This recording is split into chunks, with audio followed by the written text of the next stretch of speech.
Vital force જાગરણ મનુષ્ય નિર્માણ કોન્સેપ્ટની અંદર આપનું હાર્દિક સ્વાગત છે.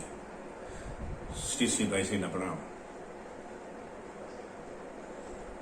મનુષ્ય નિર્માણ કોન્સેપ્ટની અંદર જે આ મશીન યાંત્રિક રચનાઓને જાણવાના જે સિલસિલો ચાલી રહ્યો છે એની અંદર આપણે સૌથી પહેલા ભાવ કેન્દ્ર વિશે વાત કરી, પછી વિચાર કેન્દ્ર વિશે વાત કરી, એના પછી જન્મજાત કેન્દ્ર એટલે પ્રાકૃતિક કેન્દ્ર વિશે વાત કરી, અને હવે આપણે વાત કરશું ચોથું કેન્દ્ર ક્રિયા કેન્દ્ર.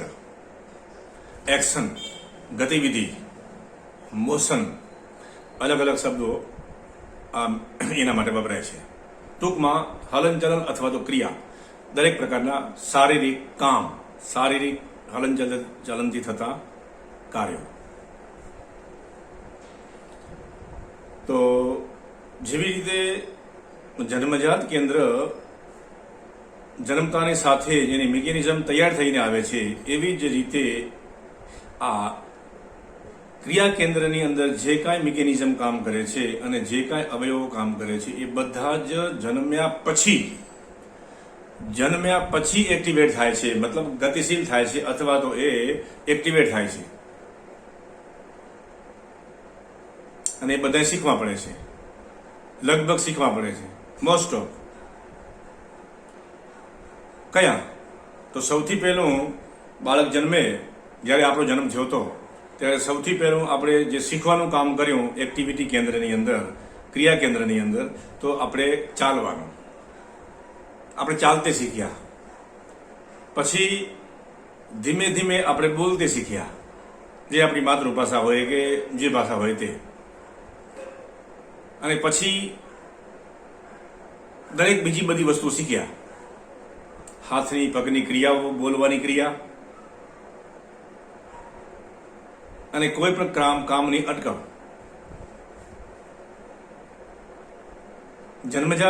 ક્રિયા કેન્દ્રની અંદર સૌથી મુખ્ય બે કામ છે, શારીરિક હલનચલન અને બોલવું. તો સારી સ્પીચ આપવી, ભજનો ગાવા, ગીત ગાવા, સારો સુર રાગ હોવો, આ બધું જ ક્રિયા કેન્દ્રની કામગીરી છે.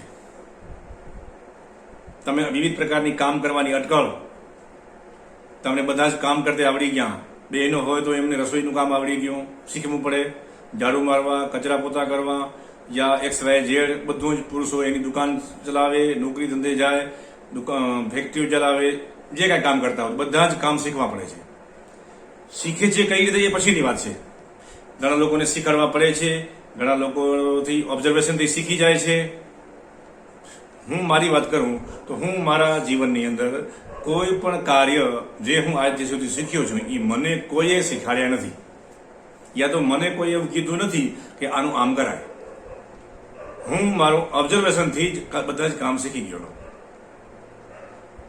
અને કોઈ મને શીખવાડે એ મને પસંદ પણ પડે નહીં. આ મારી ફ્લેવર છે.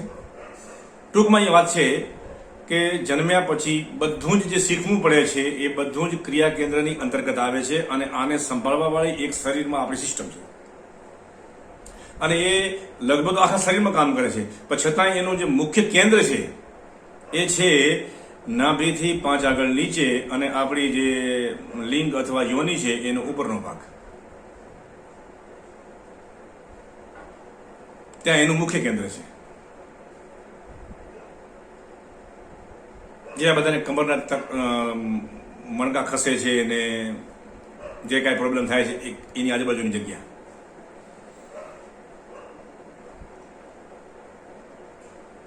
તો આ શું છે? તો ક્રિયા કેન્દ્ર છે એ નોકર જેવું છે. એક શેઠ હોય અને એને પછી એક નોકર હોય, તો શેઠ જેવી રીતે કે એવી રીતે કામ કરે. એવી રીતે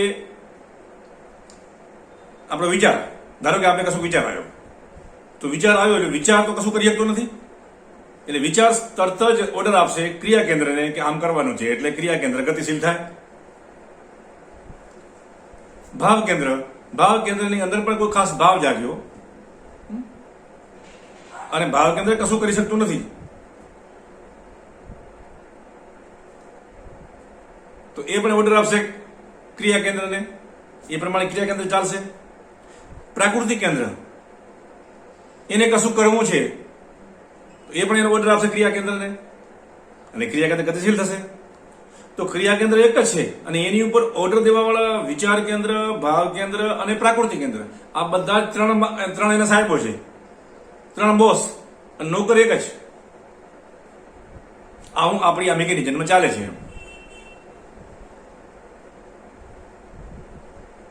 અને ક્યારેક ક્યારેક આ આપણું બધા જ કેન્દ્રો, કારણ કે ઘણી વખત છે ને વિચાર કેન્દ્રને કાંઈક બીજું જોતું હોય, ભાવ કેન્દ્રને કાંઈક અલગ વસ્તુની જરૂર હોય, ક્રિયા કેન્દ્રને કાંઈક પ્રાકૃતિક કેન્દ્રને કાંઈક અલગ ડિમાન્ડ હોય. તો ક્રિયા કેન્દ્રે કરવાનું શું એ કન્ફ્યુઝ થયા રાખે.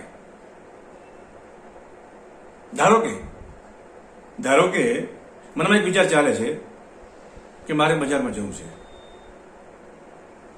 બહેન હોય તો વિચારશે કે ભાઈ મારે ઘરની અમુક ઘરવખરી ખૂટી છે, શાક લેવું છે, યા આ વસ્તુ ખૂટે છે એટલે મારે બજારમાં જવું છે. એટલે એવો વિચાર આવ્યો.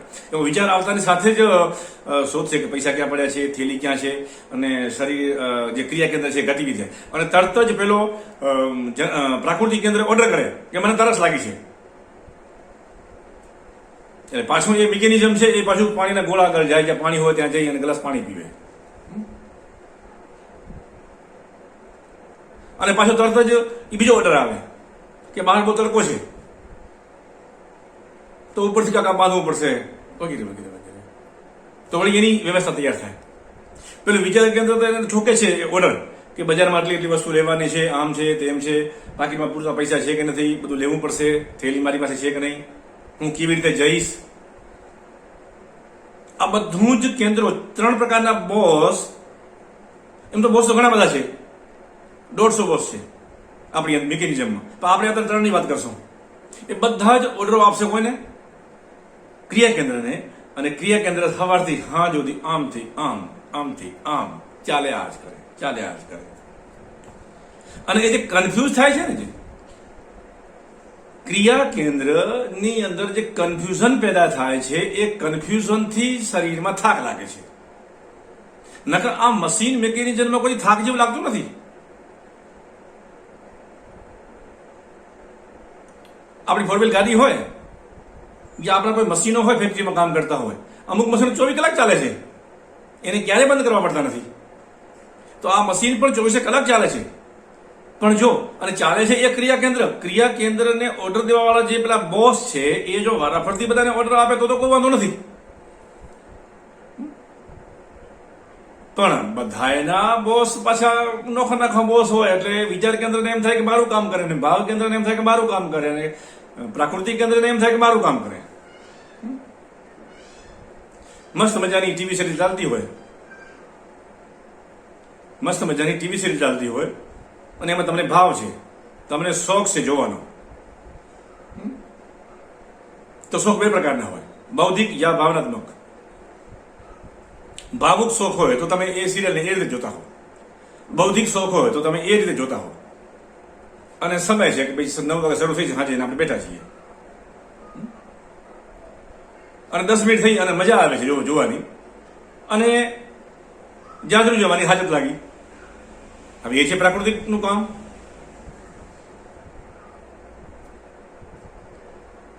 તો ક્રિયા કેન્દ્ર કરવું જ પડે.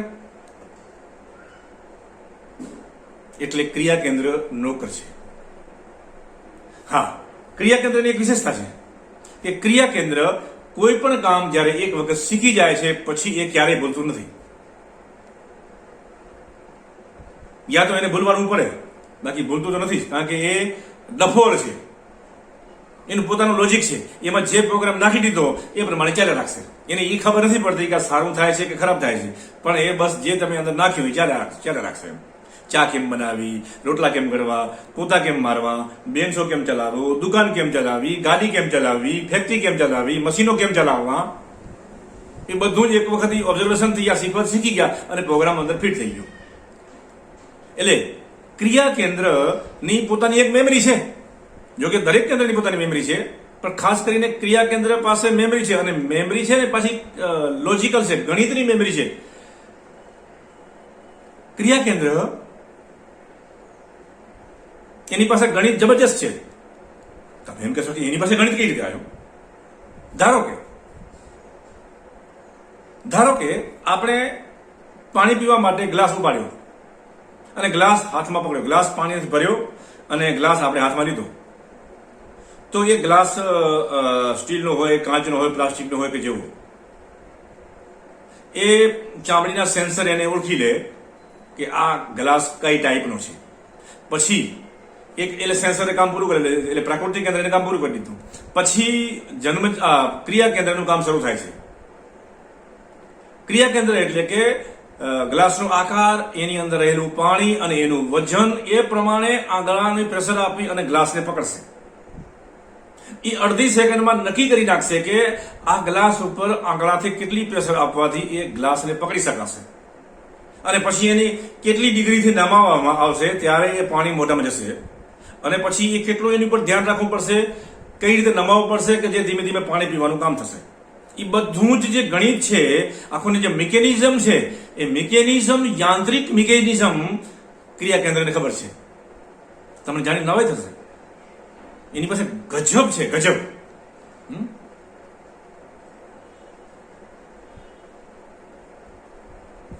તમે બાઇક ચલાવી રહ્યા છો, તમે બાઇક ચલાવો છો અને કશું પથ્થરો આવ્યો આગળ યા ખાડો આવી ગયો, તો તમારા નજર ગઈ, નજરથી ઇનપુટ અંદર ગયો આંખમાં, અને જન્મજાત કેન્દ્રએ નક્કી કર્યું કે આને બચાવવા માટે બચવું જોશે. જન્મજાત કેન્દ્રને બીજી કશી ખબર નથી. પ્રાકૃતિક કેન્દ્રને એટલી જ ખબર છે કે અકસ્માતથી બચવું છે. અકસ્માતથી કેમ બચાવવું, અકસ્માતથી કેમ બચાવવું, એ કામ છે ક્રિયા કેન્દ્રનું. એટલે ક્રિયા કેન્દ્ર તરત જ સ્ટેરિંગને ગુમાવી અને એવો આમ આંટી મારશે કે પથ્થરો કે ખાડો ટળી જશે અને તમે અકસ્માતથી બચી જશો, અને તમે બચી ગયા. આ કામ એટલું ઝડપથી કરશે કારણ કે એની પાસે ગણિત છે, એક ડેટા છે એની પાસે કે આટલું આમ કરવાથી એ ઘડીક વારમાં બધું જ નક્કી કરશે કે બાઇકની સ્પીડ કેટલી છે, પેલો પથ્થરો યા ખાડો દૂર કેટલો છે, ઉપર ડબલ સવારી છે કે સિંગલ સવારી છે, અને આમ કરવાથી શું થશે, આમ કરવાથી શું થશે, એ બધું જ લગભગ અડધી પોણી કે 1 સેકન્ડમાં એ બધું જ નક્કી કરી નાખશે. એક ટોટલ અડધીથી આખી સેકન્ડની અંદર લગભગ એવી 400-500 પ્રકારના કેલ્ક્યુલેશન કરીને એક ડિસિઝન લેશે કે હવે આનું શું કરવું, અને એ કરી નાખશે.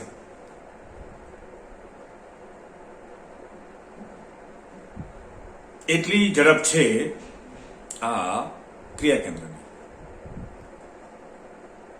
અને બધું જ આપણી ક્રિયા કેન્દ્રને આવે. હવે ધારો કે એમાં મગજ, હવે જો તમે સમજશો, હોશિયાર છો, દિમાગ છે એમાં, અને કદાચ તમે ધારો કે તમે બાઇક લઈને જાઓ છો અને 3 ફૂટ આગળ પાણો આવ્યો, પથ્થરો મોટો, અને રસ્તા પર વાહન પણ ચાલી રહ્યા છે. તમે હવે બ્રેક મારવો કે આમથી નીકળી જાઉં કે આમથી નીકળી જાઉં વગેરે વગેરે વગેરે. હવે જો તમે એ વખતે એ ક્રિટિકલ સિચ્યુએશનની અંદર જો તમે દિમાગનો ઉપયોગ કર્યો તો ગઈ ભેંસ પાણીમાં. અકસ્માત થાય ને થાય, કારણ કે ક્રિટિકલ સિચ્યુએશનની અંદર દિમાગની ક્યારેય જરૂર પડતી નથી. તમને જાણીને આશ્ચર્ય થશે કે આવું હોય? હા, આવું હોય જ, આમ જ હોય. તમે આખા તો કરજો. તમે જ્યારે તમારા ઘરના દાદરા હોય સ્ટેપ અને ચડતા હોય, અને તમારા જે પગ છે એ મૂવમેન્ટ કરતા હોય કે પેલો પગ મૂક્યો, બીજો પગ મૂક્યો, ત્રીજો પગ મૂક્યો, અને તમે સ્ટેપ ચડી રહ્યા છો ઉપર, પગને ખબર જ છે કે પગથિયાની હાઈટ કેટલી છે, પગથિયાનું પેલું આમ ઊંડાઈ કેટલી છે, અને કઈ રીતે ચડવાનું, એ બધી તમારા પગને ખબર છે કારણ કે ક્રિયા કેન્દ્ર છે. ઓકે, કારણ કે શીખેલા છે. હવે એમાં એ વખતે જો તમે એ ચડવાનું જે પ્રક્રિયા છે એ દિમાગને તો તમે કામ સોંપ્યો, અને દિમાગ એની પર વિચાર કરે કે હવે આ પહેલો પગ મૂક્યો, હવે આ બીજો પગ મુકાશે, અને હવે આ ત્રીજો પગ મુકાશે, અને આ પગની દાદરાની ઊંડાઈ આટલી છે એટલે પગને આમાં અંદર આટલો ઘુસાડવો, યા 6 ઇંચની હાઈટમાં પકડી છે એટલે મારે પગ આટલો ઊંચો કરવાનો. એ જો તમે દિમાગ લગાડશો, ચડજો, આખા તો કરજો ક્યારેક કેમ ચડાય છે. તો દાદરો કેમ ચડવો યા દરેક પ્રકારના કામ કેમ કરવા એ ક્રિયા કેન્દ્રને ખબર છે.